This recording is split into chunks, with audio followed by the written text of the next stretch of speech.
Hey, it's Dr. John Terry, the Black Belt Leader, and welcome to the Black Belt Leadership Podcast, where each week I'm giving you tips, tools, insights, and resources to help you become a better version of who you are and what you do as you discover, develop, and deploy your own unique Black Belt leader within. Hey, let me ask you a question as we open this installment. Are you familiar with the term Doubting Thomas? Maybe you've been called a Doubting Thomas, but if you don't know where the expression came from, it is a colloquial phrase that has its origins in a narrative that's more than 2,000 years old.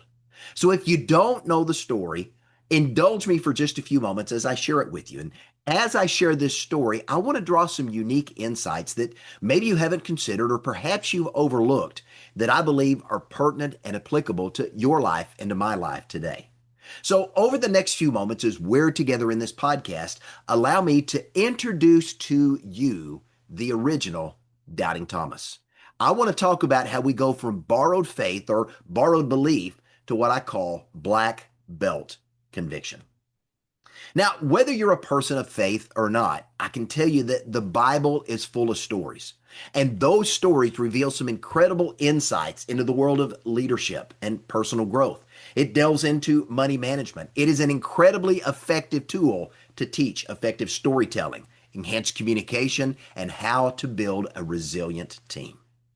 Now, the 66 books that do comprise this collective narrative also introduce us to a number of unique individuals whose lives span the 6,000 years of recorded human history in this collective narrative. And we get from that, as we read about these individuals, to learn about their tragedies, their triumphs, and their personal stories. And in doing so, we get an opportunity to learn from their successes and their failures in life. Now, one of those characters, and the one that I want to really zero in on today, is an individual by the name of Thomas. Now, Thomas, he was also known as Didymus. He was one of the original 12 disciples of Jesus. Now, as we read through what is known as the New Testament in the Bible, not a lot is written about Thomas, but what we do know comes mostly from the Gospel of John. Now, by nature, and if you had an opportunity to watch the TV show The Chosen, we see the character of Thomas appear as a logical, analytical individual who is constantly seeking proof through validation. Now, throughout history, Thomas is perhaps best known as the doubting disciple, and this is evidenced by his refusal to accept the word of his fellow disciples that Jesus had risen from the dead. Now, in the Bible, we know that he had been present to hear Jesus' transformational teachings. He had been a witness to many of the miracles that Jesus had performed, and he had also been a witness to the rebuke and the challenge that Jesus gave to the religious elite of the day. Now, Thomas had also been a witness to the arrest, the torture, and the death of Jesus by crucifixion.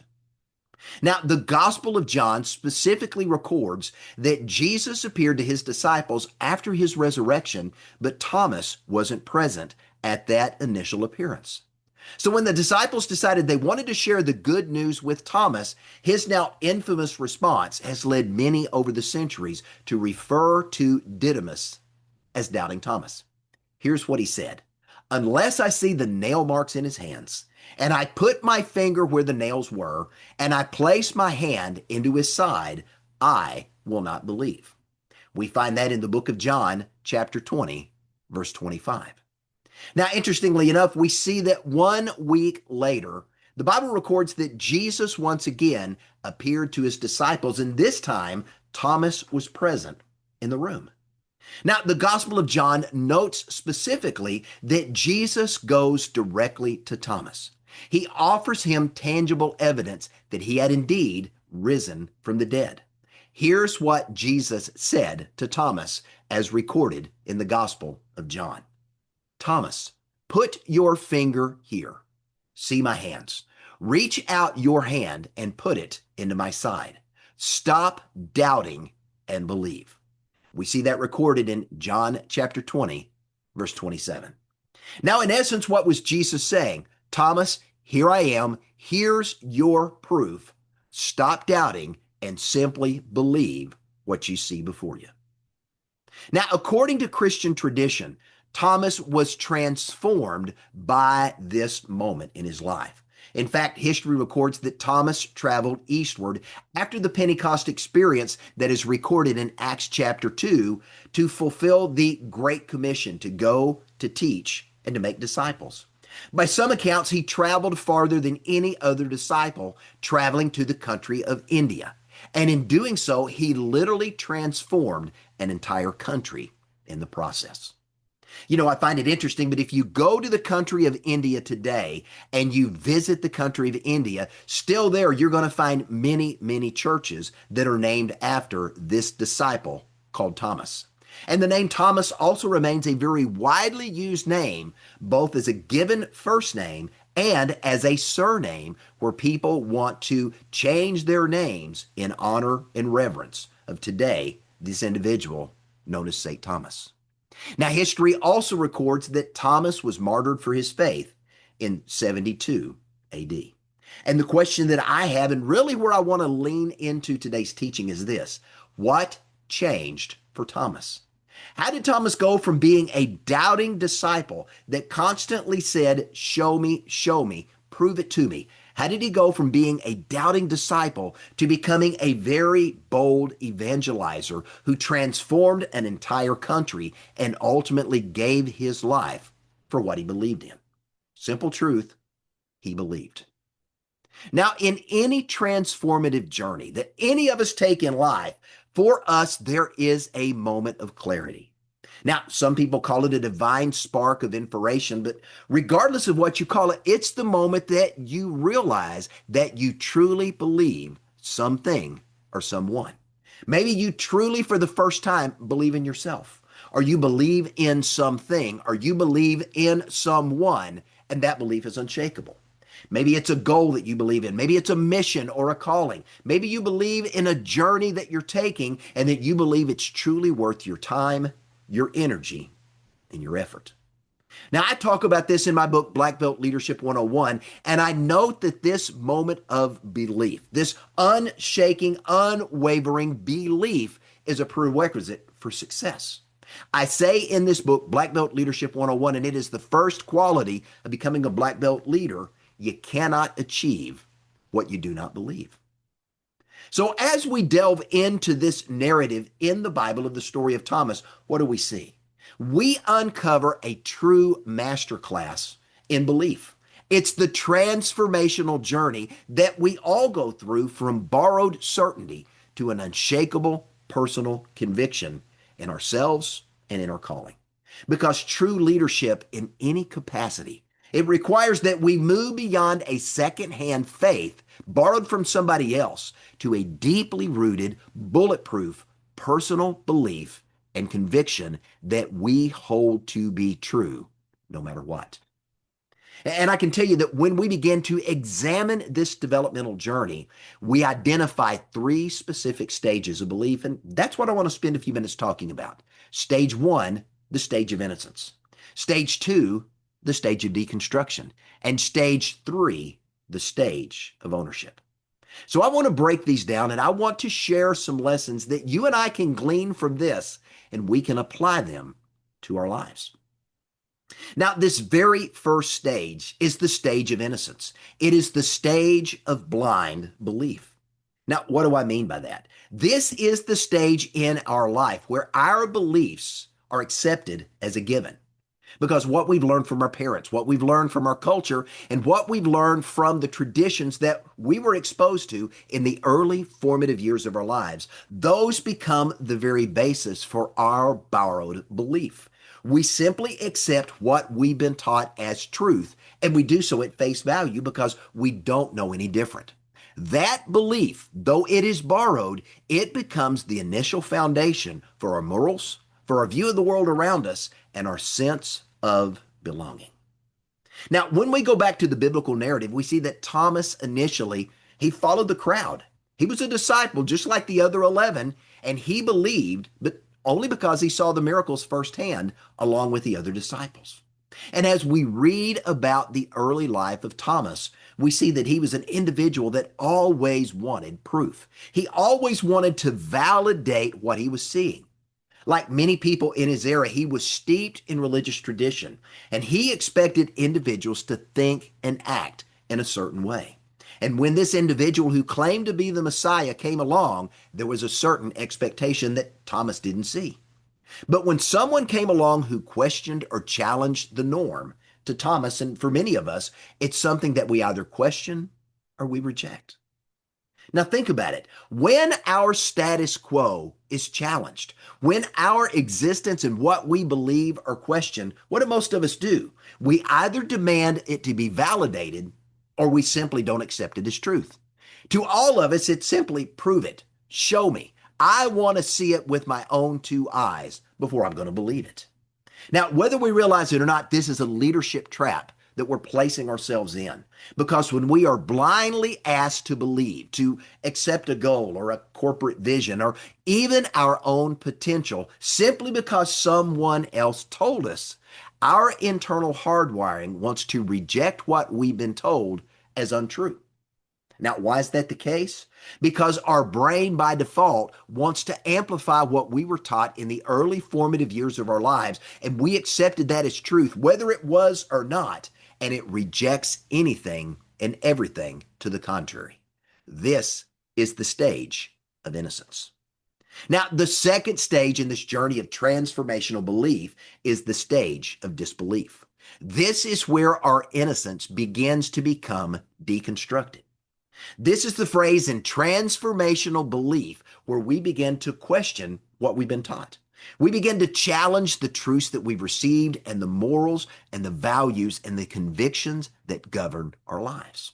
Now, this challenge, this questioning could be triggered by a new experience, a trauma, or maybe some realization that the world as we thought we knew it is maybe a little more complex than we thought, and maybe there's things we've been taught to be true that we need to question. So it's during this deconstruction stage that you and I begin to critically examine our long-held assumptions and the beliefs that we received in our early formative years about the world around us. You know, much of what we inherited came from our family and early influencers, and it's during this second phase that we began to question and challenge and sometimes feel like our beliefs are being threatened. But when we begin to think independently and critically for ourselves, our thinking begins to change. I love the way Andy Stanley aptly put it. This is where we learn to think for a change. Now, going back to the biblical narrative of Thomas, we see that this is what I would call a crucible of the senses. So when other disciples ran to Thomas to say, "We have seen the resurrected Jesus," what did Thomas do? He famously rebelled. He demanded evidence. He wanted physical proof of what they were saying was true. What did he say? "Until I see the nail marks, until I can see the wounds and put my hand in his side that was pierced with a spear, I am not going to believe." Again, prove it. Show me. I want to see it with my own two eyes. Now, in leadership, this is what we call the awakening. This is when we begin to challenge the status quo, which is necessary for us to come to the awareness that we have to let other people do the thinking for us, and we have to learn to think for ourselves. This is when you and I get the opportunity to go through a process of self-validation as we begin to challenge what we've been taught to believe, and we begin to seek evidence that's either going to confirm it, adapt it, or we're going to reject it altogether. This is where you and I go through the process of learning to let go of limiting beliefs that have often been passed down to us generationally. These are things that hold us back from a belief in what's truly possible, and they limit our potential. So as we begin to deconstruct our belief system, just like Thomas, we all of a sudden realize that we don't live our lives solely based on the borrowed beliefs or experiences of other people. I think it works this way. As we go through this process, not only do we start to think for a change, but what we think starts to change as well. You know, Carly Fiorina said it well in her book, Find Your Way. And I love this quote.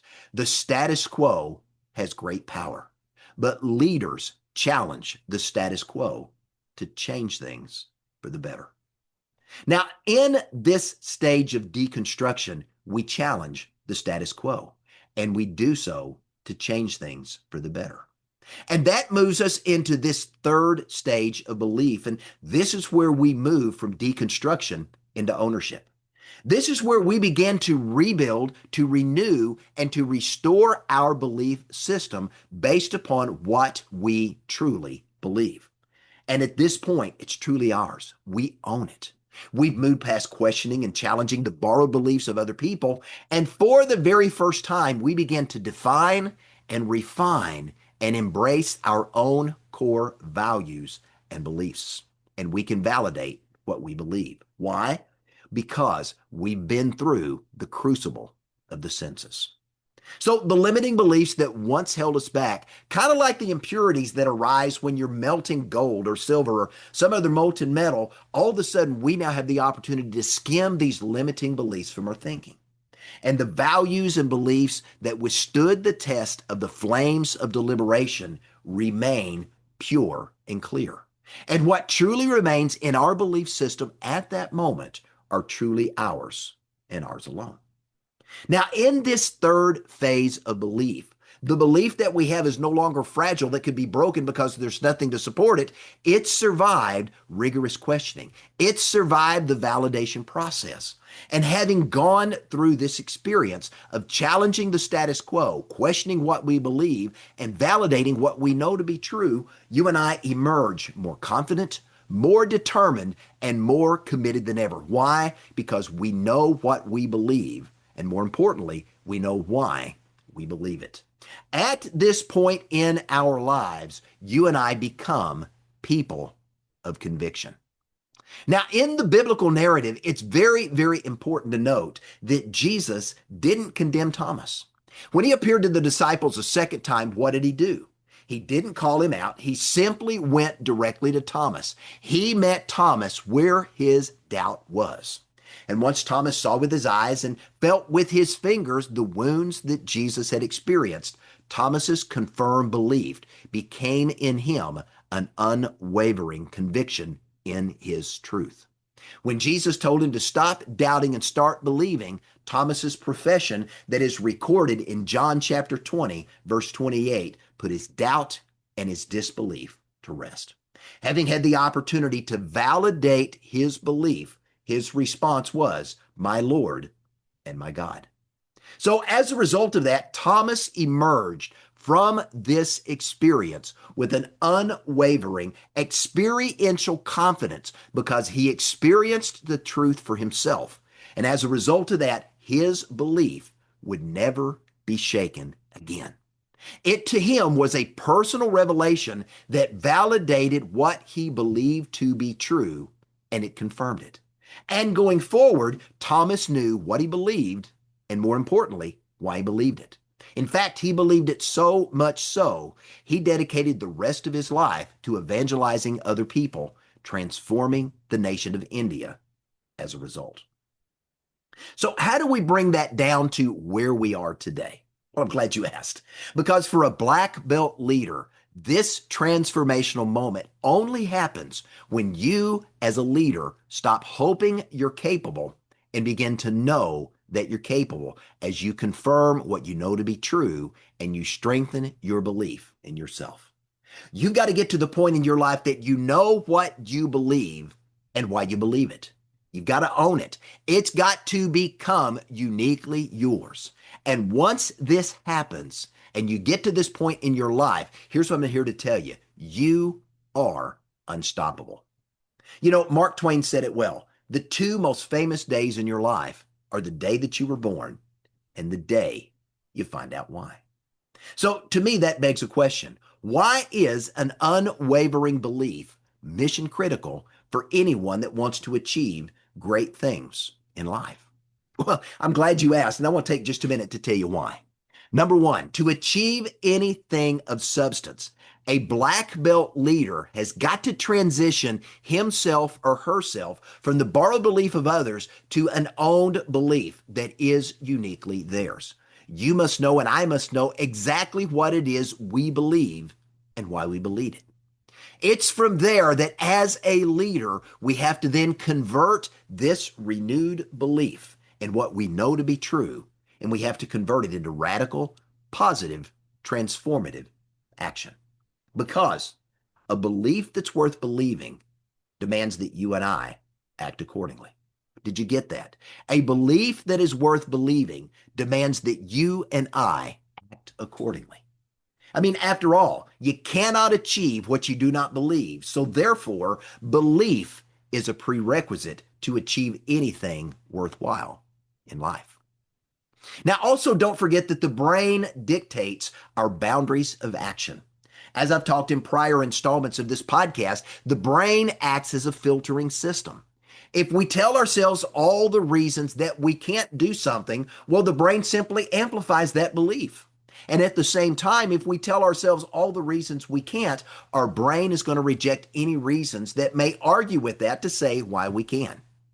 You know, in the famous Think and Grow Rich novel, Napoleon Hill famously points out that beliefs control our dominant thoughts, and those dominant thoughts shape our reality. Now, our belief system resides in our subconscious, and our subconscious mind governs our thinking. So if we have limited thinking, if we have disbelief, or we have doubt that resides in our subconscious, guess what it does? It actively suppresses our creative problem-solving ability, and it restricts our willingness to take the risks necessary to get into that uncomfortable place where we have an opportunity to learn, to grow, and to succeed. You know, we can't execute anything that our mind has already rejected, no matter how opportunistic it may be. I think Henry Ford probably said it best when he famously said, whether you think you can or you think you can't, you're right. Now, the second reason I believe unwavering belief is so important is this.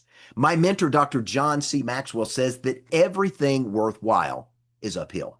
So anytime you and I pursue any worthwhile goal in our lives, guess what? We're going to experience challenges and obstacles along the way.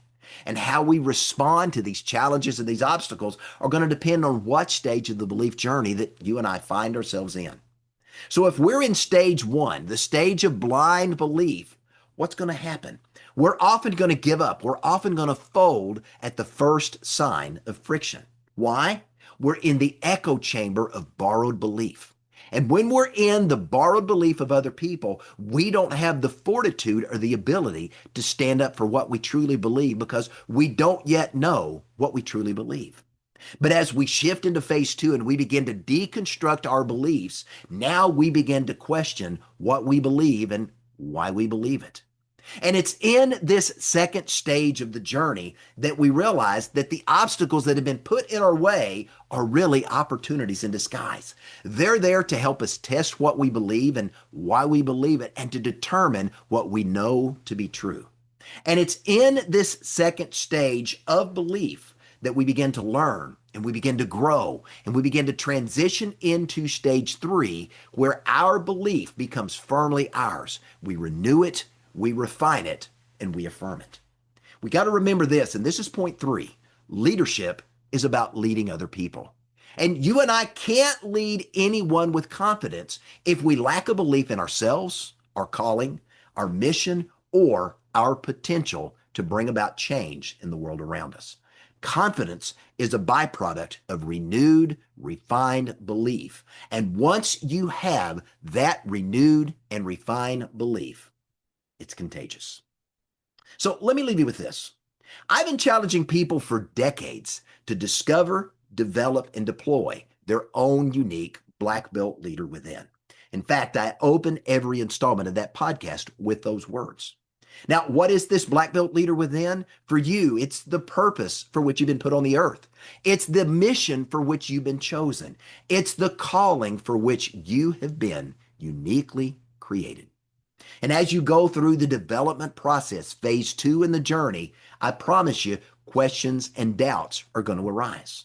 Can I really do this? Let me tell you, this is normal, and it's part of the transformational journey of belief. This is where you are challenging the status quo. You're replacing the thoughts that aren't serving you well with thoughts that do. This is where you're overcoming the limiting beliefs that are holding you back, and you're going through a validation process to both confirm and affirm what you believe and why you believe it, so that becomes truly yours, and it becomes an unwavering conviction in your life. So think about it. This is you going through the struggle of the enormity of the calling that's been placed on your life. This development process is the season of preparation. It's the season of maturation as we learn and grow and become a better version of who we are and what we do. And it's necessary because what comes next is deployment.